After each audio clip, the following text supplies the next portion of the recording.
I'm Chad from Tartine Bakery. I founded the bakery with my wife, Elizabeth Pruitt. We basically haven't done anything to the bakery, the original bakery, in 15 years. That place is so maxed out and there's nowhere to walk. It's like we're producing way too much in a tiny space. It's kind of the same story with every chef. Like at a certain point, you outgrow your space and your team. You know, we've had people that at one point, almost all of the staff in the bakery had been there like over 5 years, some of them 10 years. And at a certain point, like there's nowhere for them to go. So, you know, this is kind of what happens. You find another place, you build a nicer kitchen and keep people. So that's definitely kind of the mode we're in.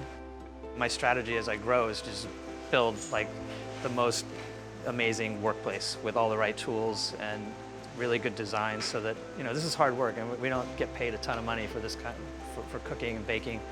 People do it because they love it. I think it's just the lights are going to go down at night, so the whole space will be kind of glowing. Mm-hmm. During the day, it's like this, and that's not even open. So, this is our new space that we've been building for 2.5 years. About. We are in the Heath Ceramic Building, as it's known now. It used to be Mission Linen. It's a big linen company. You see those big steam stacks coming outside? There are 2 giant boilers in that room over there that were from battleships. That was what they used to like do all the laundry. We're calling the place the Manufactory, which means handmade.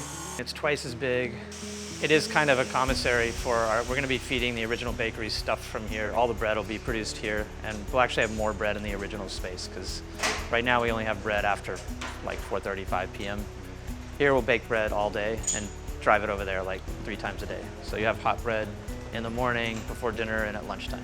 We're also diversifying. Like this space is going to have Elizabeth, my wife, her first like tartine ice cream concept, which I'm hoping I can retire on. At the bakery, we do breakfast and lunch, and it's all basically counter service.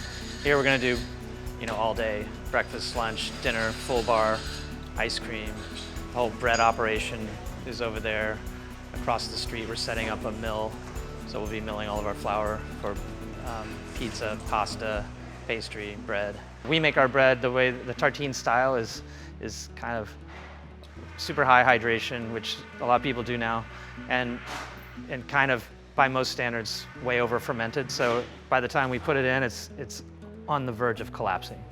And this oven will give us a little more of an edge, so we can kind of even push that a little harder. This is the thermal oil, the Hoist oven. 6 decks. All the sort of mechanical stuff up there is the oil tanks and all the regulators, and basically the oil just gets pumped through the oven, and it's the most efficient oven made. This is like a ridiculous oven for what we're going to do with it. Everyone told me that, and I know that, but that made me want to do it more. We're always trying to get better. But at a certain point, like, you know, better is like a day that we do everything right or accidentally get everything just right. You know, like the bread can only be a certain type based on like, you know, what kind of oven you have. And the oven is actually really important. Whatever you like about our bread, if you like it, it's going to be more of that. This is all covered up, but this is a proofer, retarder, blast freezer. The other thing about these boxes is that the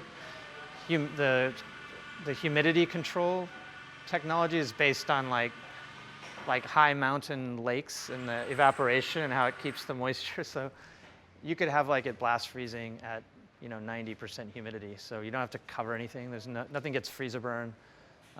You know, you can use these things for cakes too, so you don't have to use plastic wrap for anything. In Germany, I went into places that were like 10,000 square foot rooms controlled by this kind of technology, and everything's just, you know, beautiful. This is all going to kind of be closed off with just glass walls, so, you know, people can walk through here and see everything we're making. The dough room is there, and that's where we're going to do all the bread, pizza dough, and also fresh mill, and make all the pasta for the restaurant.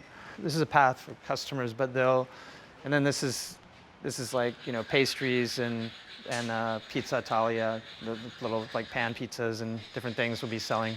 We're putting a lot of emphasis on the dough again, and fermentation and sourcing really high quality fresh milled flour. So we're going to be milling the flour fresh. We have a few different farmers we're working with that are growing different grains for us, and we'll do, you know, really long fermentation so that this pizza is going to be, you know, flavorful, nutritious, and easy to digest. Yeah, and then the dish room, which is like nicer than any kitchen I've ever worked in. I'm very happy about the dish room. This is like the hot finishing line. These are all cold drawers, so you prep all of your mise en place for dinner. It gets all filled in up here, and then range, fryer, pasta cooker, pizza oven, small one, wood-fired grill, smoker, and then we got plate warmer in the center. So Tim Harrison designed all this, and he's got a place for everything. It's like when you close up at night, it kind of looks like you moved out, which is really nice. This is the ice cream shop over here. It's got its own door to the outside. Going to be ice cream makers in the center here, and then again freezer cabinets, display case for ice cream cakes, and ice cream sandwiches, popsicles, like whatever we want to make. Kind of like we're growing up, but in a I think a way that's sort of organic and makes a lot of sense. It feels good. We have an incredible team. That's kind of why it feels good, and also I think it's so far like behind and it's changed so many times that I think I'm kind of like anything goes, Building this, I'm kind of building a dream kitchen for my whole team. Like I never had any kind of equipment like this nice to work with my whole career, and it's like I'm not going to be here baking 18 hours a day. It's kind of more for the rest of the team. I'm going to be here all the time, but I'm building kind of my dream thing that I never had.